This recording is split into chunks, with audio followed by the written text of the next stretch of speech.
Donald Trump Greenland खरीदना चाहते हैं। डोनाल्ड ट्रंप से पहले भी यूएसए ने काफ़ी बार ट्राई किया है और ये पूरा मैटर क्या है और ये क्यों खरीदना चाहते हैं पूरा अच्छे से डिस्कस करते हैं। डोनाल्ड ट्रंप ने एक बार फिर ग्रीनलैंड खरीदने का इंटरेस्ट दिखाया है, लेकिन ग्रीनलैंड ने एक बार फिर ये क्लियर कर दिया है कि ये सेल के लिए नहीं है। ये सिचुएशन कुछ अजीब है क्योंकि ट्रंप ने कुछ समय पहले पनामा कैनाल पर कब्जा करने की धमकी भी दी थी और कनाडा को यूएसए का 51 स्टेट बनाने का सजेशन भी दिया था। ये सब कमेंट्स ट्रंप के टेरिटोरियल एम्बिशंस को दिखाते हैं, जिससे उन्हें काफ़ी क्रिटिसिज्म भी मिला है। लेकिन ये कहना ज़रूरी है कि डोनाल्ड ट्रंप पहले प्रेसिडेंट नहीं है जिन्होंने ग्रीनलैंड खरीदने की इच्छा दिखाई है। हिस्टोरिकल कॉन्टेक्स्ट में देखा जाए तो यूएस ने कभी कभी नई टेरिटरीज खरीदने की कोशिश की है। ग्रीनलैंड का मामला थोड़ा कॉम्प्लेक्स है। ये एक ऑटोनोमस टेरिटरी है जो डेनमार्क के अंडर आती है, लेकिन इसकी अपनी गवर्नमेंट है। हिस्टोरिकल रिकॉर्ड्स के हिसाब से 1867 में यूएसए ने अलास्का खरीदा था, जो एक बड़ी टेरिटरी को परचेज करना था। इसके अलावा प्रेसिडेंट हैरी ट्रूमैन ने 1946 में ग्रीनलैंड को खरीदने की कोशिश की थी, लेकिन डेनमार्क ने इस प्रपोजल को रिजेक्ट कर दिया था। तो देखा जाए तो ग्रीनलैंड की खरीदारी की ख्वाहिश अकेले ट्रंप तक सीमित नहीं है, लेकिन आज के समय में जब इंटरनेशनल रिलेशंस काफ़ी सेंसिटिव होते जा रहे हैं, ऐसे स्टेटमेंट्स को सीरियस नहीं लिया जाता। लेकिन ये सब कुछ यूएस की टेरिटोरियल एक्सपेंशन की हिस्ट्री का हिस्सा है जो हमेशा से चला आया है। यूएस के लिए ग्रीनलैंड इतना मैटर क्यों करता है? ग्रीनलैंड का यूएस के लिए इम्पोर्टेंस 3 मेन रीजन से है जो जियो स्ट्रेटजी और जियोग्राफी से जुड़े हुए हैं। ग्रीनलैंड नॉर्थ अटलांटिक ओशन में स्थित है, यूरोप और नॉर्थ अमेरिका के बीच बैफन बे के पार कनाडा के सामने। इस लोकेशन की वजह से ये एक स्ट्रेटेजिक पॉइंट बन जाता है। ये जगह ऐसे बॉर्डर पर है जहाँ से यूएस, यूरोप और एशिया दोनों को ईजिली मॉनिटर कर सकता है। कोल्ड वॉर के दौरान ग्रीनलैंड की स्ट्रेटेजिक इंपॉर्टेंस और भी बढ़ गई थी। इस समय यूएस ने वहाँ एक बड़ा एयरबेस बनाया था जिसे पेट्रोफिक स्पेस बेस भी कहा जाता है, जो पुराना एयरबेस है। इस बेस की मदद से यूएस मिसाइल डिफेंस और निगरानी के लिए बहुत तरीके से फ़ायदा उठाता है। यहाँ से यूएस को रशिया, चाइना और नॉर्थ कोरिया से आने वाले मिसाइल्स पर नज़र रखने का मौका मिलता है। ग्रीनलैंड की लोकेशन की वजह से यूएस अपने मिसाइल और नेवल शिप्स को यूरोप या एशिया की तरफ आसानी से लॉन्च कर सकता है। ये एक स्ट्रॉन्ग मिलिट्री प्रेजेंस क्रिएट करता है जो यूएस को ग्लोबल पावर डायनामिक्स में एक लीड पोजीशन देता है।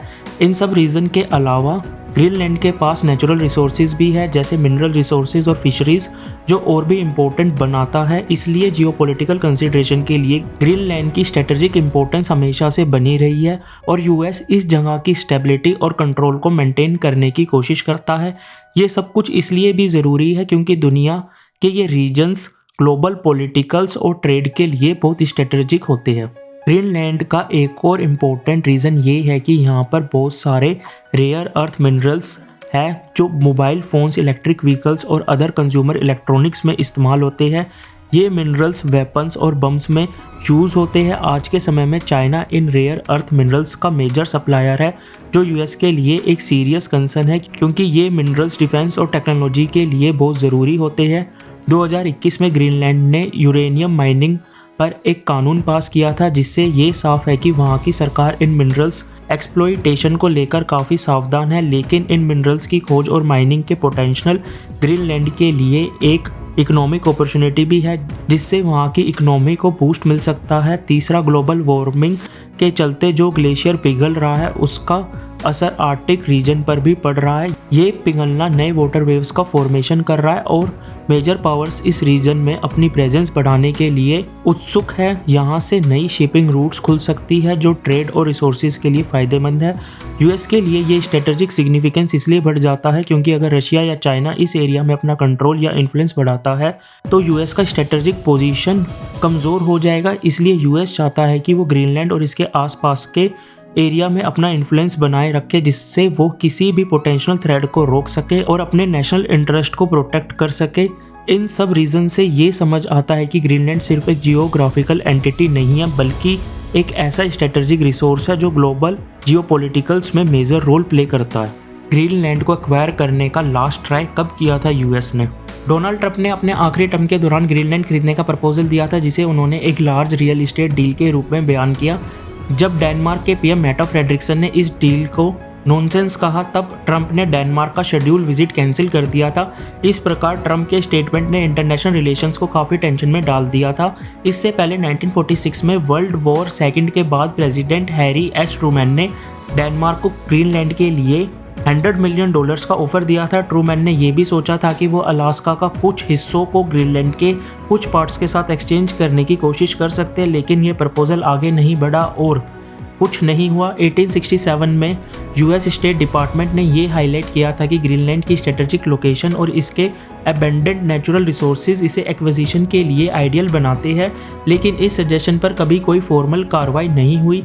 ये सब कहानियाँ दिखाती है कि किस तरह से ग्रीनलैंड की स्ट्रेटेजिक इंपॉर्टेंस हमेशा से यूएस के एजेंडा में रही है, पर ये प्रपोजल्स कभी भी सीरियस डिस्कशन तक नहीं पहुंच पाए। इसकी एक वजह यह भी है कि डेनमार्क ने हमेशा से ग्रीनलैंड की सॉवरेनिटी को प्रोटेक्ट करने की कोशिश की है और किसी भी तरह के टेरिटोरियल नेगोशिएशन को रिजेक्ट किया है।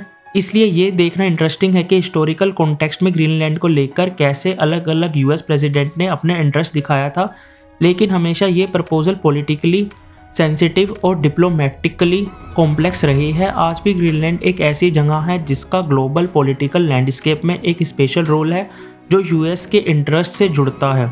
यूएस ने इससे पहले कब टेरिटरीज परचेज की थी और कौन सी टेरिटरीज की थी? एक फेमस एग्जांपल है अलास्का का खरीदना, जब रशियन एम्पायर ने 1967 में एंड्रयू जॉनसन के प्रेसिडेंसी के दौरान यूएस को ये टेरिटरी $7.2 मिलियन में ट्रांसफ़र किया। इस परचेज से यूएस को लगभग 1.5 मिलियन स्क्वायर किलोमीटर ज़मीन मिली, जो देश की टेरिटोरियल एक्सपेंशन के लिए एक बड़ा कदम था। 1959 में अलास्का एक मॉडर्न राज्य बन गया और ये यूएस का एक इम्पोर्टेंट स्टेट भी बन गया था। उससे पहले 1803 में यूएस ने फ्रांस से 2 मिलियन स्क्वायर किलोमीटर से ज़्यादा ज़मीन खरीदी थी, जिसे लुइसियाना परचेज के नाम से जाना जाता है। ये एक्विजिशन थॉमस जेफरसन के प्रेसिडेंसी के दौरान हुआ था और यूएस ने इस डील के लिए $15 मिलियन का भुगतान किया। लुइसियाना परचेज से यूएस की टेरिटरी का काफ़ी बड़ा हिस्सा और बड़ा हो गया और ये देश की ग्रोथ और एक्सपेंशन के लिए एक सिग्निफिकेंट स्टेप था। उसके बाद 1917 में यूएस ने डेनिश वेस्ट इंडीज़ का खरीद किया, जो कैरिबियन के आइलैंड्स का एक ग्रुप है, और इन्हें यूएस वर्जिन आइलैंड का नाम दिया। ये आइलैंड भी यूएस की टेरिटोरियल एक्विजिशन की एक मिसाल है जो उनकी स्ट्रेटेजिक और इकोनॉमिक इंटरेस्ट के लिए इम्पोर्टेंट था। इन परचेजेस का एक बड़ा रीज़न ये था कि यूएस हमेशा से अपनी बाउंड्रीज़ को बढ़ाना चाहता था और नए रिसोर्सेज और टेरिटरीज रिसीव करना चाहता था। ये टेरिटोरियल एक्सपेंशन यूएस के डेवलपमेंट और पावर डायनामिक्स में एक सिग्निफिकेंट रोल प्ले करते हैं और इन एक्विजिशन की वजह से यूएस एक ग्लोबल पावर के रूप में उभर कर सामने आया। इन सब एग्जाम्पल से ये समझ आता है कि यूएस का टेरिटरी को खरीदने का ट्रेंड एक एस्टेब्लिश्ड प्रैक्टिस है जो हिस्टोरिकल कॉन्टेक्स्ट में देखने पर क्लियर होता है।